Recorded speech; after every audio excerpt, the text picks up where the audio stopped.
Colour ಟಾಕೀಸಿನ ಸಮಸ್ತ ವೀಕ್ಷಕ ಬಂಧುಗಳಿಗೆ ಮತ್ತೊಮ್ಮೆ ಯುಗಾದಿ ಹಬ್ಬದ ಶುಭಾಶಯಗಳು. ಶುಭವಾಗಲಿ. ಮುಂದಿನ ರಾಶಿಯತ್ತ ಗಮನ ಹರಿಸೋಣ. ಈಗ ಕನ್ಯಾ ರಾಶಿ.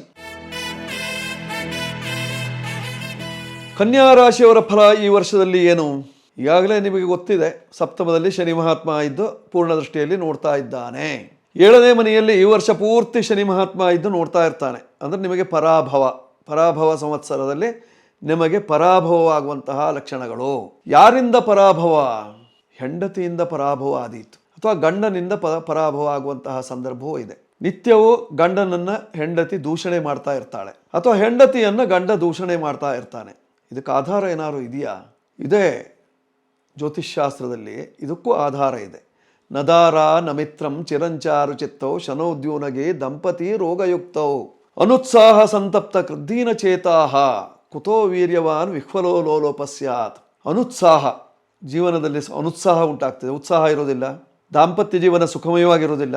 ಗಂಡ ಹೆಂಡತಿಯರು ಸದಾಕಾಲದಲ್ಲೂ ವಾಗ್ಯುದ್ಧ, ಜಗಳ, ಗಲಾಟೆ, ಮನಸ್ತಾಪ ಇತ್ಯಾದಿಗಳು. ಒಬ್ಬರ ಮುಖವನ್ನು ಒಬ್ಬರು ನೋಡೋದಿಲ್ಲ.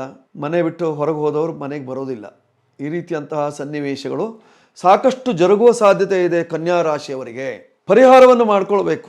ಯಾಕೆಂದರೆ ನೀವು ರೋಗ ಬರುವುದಕ್ಕಿಂತಲೂ ಮುಂಚಿತವಾಗಿ ರೋಗದ ಲಕ್ಷಣಗಳು ಬರ್ತದೆ.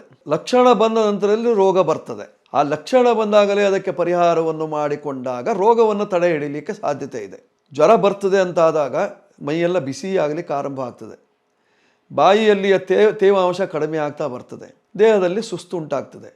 ಆಗ ನಿಮಗೆ ಅನುಮಾನ ಶುರುವಾಗುತ್ತೆ, ನನಗೆ ಜ್ವರ ಬರ್ತದೆಯೋ ಏನೋ ಹೇಳುವಂತಹ ಭಾವನೆ ಅಲ್ವಾ? ಆದ್ದರಿಂದ ಜ್ವರ ಬಂತು ಅಂದಕ್ಕೆ ಜ್ವರಕ್ಕೆ ಔಷಧ ಬೇಕು. ಆಗ ವೈದ್ಯರ ಹತ್ರ ಓಡ್ತೀರಿ. ಹೀಗಾಗಿ ಜೀವನದ ಜ್ವರವನ್ನು ಪರಿಹಾರ ಮಾಡಿಕೊಳ್ಳುವುದಕ್ಕೆ ನೀವೇನು ಮಾಡಬೇಕು? ವಿಷ್ಣು ಸಹಸ್ರನಾಮ ಪಾರಾಯಣವನ್ನು ಮಾಡಬೇಕು. ವಿಷ್ಣು ಸಹಸ್ರನಾಮ ಪಾರಾಯಣದಲ್ಲಿ ಅಗಾಧವಾದಂತಹ ಶಕ್ತಿ ಇದೆ. ಅಪಾರವಾದಂತಹ ಮಹಿಮೆಯನ್ನು ಹೊಂದಿರತಕ್ಕಂತಹ ಮಹಾವಿಷ್ಣು ಸದಾಕಾಲದಲ್ಲೂ ನಮ್ಮನ್ನು ಸಂರಕ್ಷಣೆ ಮಾಡ್ತಾ ಇರ್ತಾನೆ. ಈ 8 ಗೇಣಿನ ದೇಹವನ್ನು ಸಂರಕ್ಷಣೆ ಮಾಡುವವನು ಮಹಾವಿಷ್ಣು. ಆದ್ದರಿಂದ ಮಹಾವಿಷ್ಣುವಿನ ಅನುಗ್ರಹವನ್ನು ಪಡೆದುಕೊಳ್ಳಬೇಕು ಅಂತಾದಲ್ಲಿ ವಿಷ್ಣು ಸಹಸ್ರನಾಮವನ್ನು ಪ್ರತಿನಿತ್ಯ ಎಷ್ಟು ಸಾಧ್ಯವೋ ಅಷ್ಟು ಮಾಡುವುದರಿಂದ ನಿಮ್ಮ ಕಷ್ಟಗಳೆಲ್ಲ ನಿವಾರಣೆಯಾಗುವಂತಹ ಲಕ್ಷಣಗಳಿದ್ದಾವೆ. 5 ನಿಮ್ಮ ರಾಶಿಯ ಅಧಿಪತಿಯ ಸಂಖ್ಯೆ. ಬಳಸ್ಕೊಳ್ಳಿ. ಹಸಿರು ಬಣ್ಣದ ಬಟ್ಟೆಗಳು, ಗಿಳಿ ಹಸಿರು ಬಣ್ಣದ ಬಟ್ಟೆಗಳೆಲ್ಲ ನಿಮಗೆ ಅನುಕೂಲವನ್ನು ತರ್ತದೆ. ಉಪಯೋಗಿಸ್ಕೊಳ್ಬೇಕು. ಉತ್ತರ ದಿಕ್ಕು ಅಥವಾ ಪೂರ್ವ ದಿಕ್ಕಿನಲ್ಲಿರ್ತಕ್ಕಂತಹ ದೇವಾಲಯಕ್ಕೆ ಹೋಗುವುದರಿಂದ, ವಿಷ್ಣು ಮಂದಿರಕ್ಕೆ ಹೋಗುವುದರಿಂದ ನಿಮ್ಮ ಕಷ್ಟ ನಿವಾರಣೆಯಾಗ್ತದೆ. ಮಾಡಿಕೊಳ್ಬೇಕು ಕಷ್ಟ ನಿವಾರಣೆಗಾಗಿ. ಹೆಸರ ಕಾಳನ್ನು ನೆನೆ ಹಾಕಿ ಉಪಯೋಗಿಸುವುದರಿಂದ ದೇಹ ದಾರ್ಢ್ಯತೆಯನ್ನು ಬೆಳೆಸಿಕೊಳ್ಳಲಿಕ್ಕೆ ಸಾಧ್ಯತೆ ಇದೆ. ಮೇಧೋಶಕ್ತಿಯನ್ನು ಬೆಳೆಸಿಕೊಳ್ಳಲಿಕ್ಕೆ ಸಾಧ್ಯತೆ ಇದೆ. ಮಕ್ಕಳ ಉನ್ನತಿಗಾಗಿ, ಅಭ್ಯುದಯಕ್ಕಾಗಿ, ನೆಮ್ಮದಿಗಾಗಿ ಹೆಸರು ಕಾಳು ಅತ್ಯಂತ ಅಗತ್ಯವಾಗಿರತಕ್ಕಂಥದ್ದು. ಅದನ್ನು ಪ್ರತಿನಿತ್ಯವೂ ಸ್ವಲ್ಪ ಸ್ವಲ್ಪ ಬಳಸಿಕೊಂಡಾಗ ದೇಹದಲ್ಲಿ ಚೈತನ್ಯ ಜಾಸ್ತಿ ಆಗ್ತದೆ, ಚಾಣಾಕ್ಷತನ ಬರ್ತದೆ. ಚಾಣಾಕ್ಷತನ ಬಂದಾಗ ಶನಿ ಮಹಾತ್ಮನು ಸ್ವಲ್ಪ ದೂರ ಇರ್ತಾನೆ. ಇಲ್ಲ ಜಾಡ್ಯ ಆವರಿಸ್ತದೆ. ನಿದ್ರೆ, ಆಲಸ್ಯ, ಅತಿಭ್ರಮೆಯನ್ನು ಉಂಟು ಮಾಡ್ತಾನೆ. ಆದ್ದರಿಂದ ಇದೆಲ್ಲವನ್ನು ಪರಿಹಾರ ಮಾಡಿಕೊಳ್ಳುವುದಕ್ಕೋಸ್ಕರವಾಗಿ ವಿಷ್ಣು ಸಹಸ್ರನಾಮ ಪಾರಾಯಣವನ್ನು ಮಾಡಿಕೊಳ್ಳುವುದರಿಂದ ಕ್ಷೇಮ ಇದೆ. ನೀವು ಹೇಳಬೇಕಾಗಿರ್ತಕ್ಕಂತಹ ಮಂತ್ರ ಯಾವುದು? ವಿಷ್ಣು ಸಹಸ್ರನಾಮದಲ್ಲೇ ಬರ್ತದೆ. ಬಹಳ ಅದ್ಭುತವಾಗಿರ್ತಕ್ಕಂತಹ ಒಂದು ಮಂತ್ರವನ್ನು ಸಹಿತವಾಗಿ ಹೇಳಿದ್ದಾರೆ. ಭೀಷ್ಮಾಚಾರ್ಯನು ಯುಧಿಷ್ಠನಿಗೆ ಉಪದೇಶವನ್ನು ಮಾಡುವಂತಹ ಸಂದರ್ಭದಲ್ಲಿ ಹೇಳ್ತಾನೆ, ಶ್ರೀರಾಮ ರಾಮ ರಾಮೇತಿ ರಮೇ ರಾಮೇ ಮನೋರಮೇ ಸಹಸ್ರನಾಮ ತತ್ತುಲ್ಯಂ ರಾಮನಾಮವರಾನನೆ.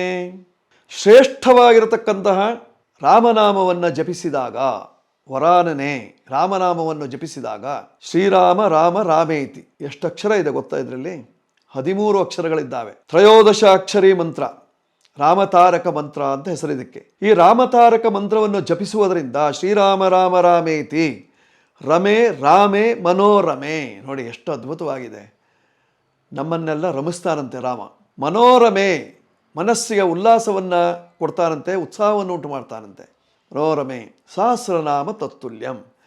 1000 ನಾಮವನ್ನು, ವಿಷ್ಣುವಿನ ನಾಮವನ್ನು ಹೇಳಿದಷ್ಟು ಪುಣ್ಯ ಇದೊಂದು ಶ್ಲೋಕದಲ್ಲಿ ಇದೆಯಂತೆ. ಶ್ರೀರಾಮ ರಾಮ ರಾಮೇತಿ ರಮೇ ರಾಮೇ ಮನೋರಮೆ ಸಹಸ್ರನಾಮ ತತ್ತುಲ್ಯಂ ರಾಮನಾಮ ವರಾನನೆ.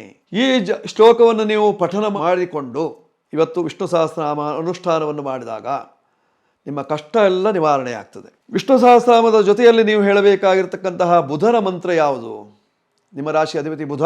ಪ್ರಿಯಂಗುಕಲಿಕಾ ಶ್ಯಾಮಂ ರೂಪೇಣ ಪ್ರತಿಮಂ ಬುಧಂ ಸೌಮ್ಯಂ ಸೌಮ್ಯಗುಣೋಪೇತಂ ತಂಬುಧಂ ಪ್ರಣಮಾಮ್ಯಹಂ. ನೋಡಿ, ಪ್ರಿಯಂಗು ಕಲಿಕಾ ಶ್ಯಾಮಂ, ಹಸಿರು ಬಣ್ಣ ಅರ್ಥಾತ್ ಗರಿಕೆ ಬಣ್ಣ, ದೂರ್ವಾಶ್ಯಾಮ ಅಂತ ಹೇಳ್ತಾರೆ, ಆ ಬಣ್ಣವುಳ್ಳವನು. ಸೌಮ್ಯ ರೂಪದಲ್ಲಿರ್ತಕ್ಕಂಥವನು, ಚಂದ್ರನ ಮಗನಾಗಿರ್ತಕ್ಕಂತಹ ಸೌಮ್ಯನ ಹೆಸರನ್ನು ಉಚ್ಚರಿಸುವುದರಿಂದ ಬುದ್ಧಿಯನ್ನು ವಿಕಾಸ ಮಾಡಿಕೊಳ್ಳಿಕ್ಕೆ ಸಾಧ್ಯತೆ ಇದೆ. ಮಾಡಿಕೊಳ್ಳಿ, ಅದರಿಂದ ಅನುಕೂಲ ಉಂಟಾಗ್ತದೆ. ಒಮ್ಮೆ ಈ ಶ್ಲೋಕ ನಿಮಗೆ ಹೇಳೋದು ಕಷ್ಟ ಆಗಿದ್ದಲ್ಲಿ ಓಂ ಬುಧಾಯ ನಮಃ ಅಂತ ಹೇಳಿ, ಅಥವಾ ಓಂ ಬುದ್ಧಿಪ್ರದಾಯ ನಮಃ ಅಂತ ಹೇಳಿ. ಆಗ ನಿಮ್ಮ ಕಷ್ಟ ಎಲ್ಲ ಪರಿಹಾರವಾಗಿ ಈ ವರ್ಷದಲ್ಲಿ ಸುಖವನ್ನು ಕಾಣಲಿಕ್ಕೆ ಸಾಧ್ಯತೆ ಇದೆ. ಸಣ್ಣ ಮಕ್ಕಳ ಆದಿಯಾಗಿ ವಯೋವೃದ್ಧರವರೆಗೂ ಇದನ್ನು ಬಳಸ್ಕೊಳ್ಬೋದು. ಮಾಡ್ಕೊಳ್ಳಿ, ಶುಭವಾಗುತ್ತೆ. ಕನ್ಯಾ ರಾಶಿಯವರು.